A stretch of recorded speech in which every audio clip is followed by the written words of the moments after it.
Bonjour et bienvenue à l'invité de Thierry Dim. Nous avons le plaisir d'être aujourd'hui à Bruxelles dans le cadre de la BRAFA. Nous fêtons cette année la 68e édition et nous avons le plaisir d'accueillir M. Huberti. Bonjour Alain Huberti. Bonjour Dim. Vous êtes le propriétaire de la galerie Huberti-Brenne. Vous assistez cette année à la 12e édition. Pourquoi la BRAFA?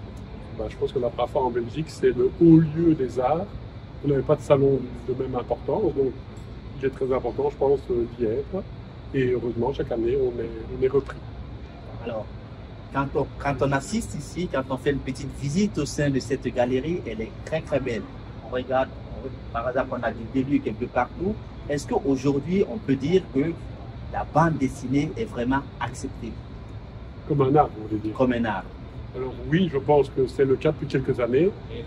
Je ne l'aurais pas dit ça il y a 35 ans quand j'ai commencé, mais effectivement, depuis quelques années, la bande dessinée est acceptée communément comme étant un art. Alors, est-ce que dans la bande dessinée aujourd'hui, c'est souvent assez hétéroclite? Est-ce qu'il y a des tendances qui ressortent de la bande dessinée? Les auteurs qui sont, on va dire, tendance aujourd'hui, en fait, ce sont surtout les auteurs qui représentent quelque chose dans cet art qu'est la bande dessinée. Que ce soit les classiques, les Schtroumpfs de Peyo, Tintin forcément, et aujourd'hui dans les plus modernes, vous avez Sfar, vous avez Blin, vous avez Bilal évidemment, mais qui est bien plus ancien, Tardy. Enfin, je pense que l'importance, donc ce mot tendance, c'est vraiment l'importance que les artistes ont dans la bande dessinée. Alors, quand on regarde également, on fait cette visite, il y a un espace qui est dédié par exemple à Gueluc. Gueluc aujourd'hui, pourquoi?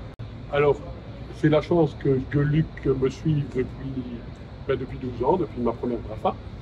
Gueluc, c'est au départ de la bande dessinée, mais pas que.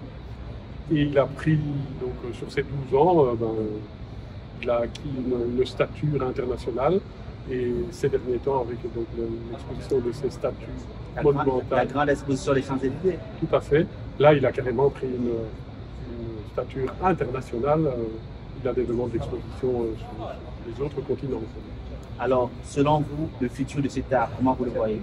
Le futur de cet art, c'est comme le futur de tous les autres arts émergents. Au début, tout se vend. Et après, on reparle tendance. Donc, du coup, et après, on ne retient, après 10 ans, 20 ans, 30 ans, on ne retient que les artistes qui ont eu un impact majeur dans la bande dessinée. Monsieur Huberti, merci encore. Plaisir. Quant à vous, je vous donne rendez-vous très prochainement et depuis Bruxelles, je suis Thierry Dim. Au revoir. Au revoir.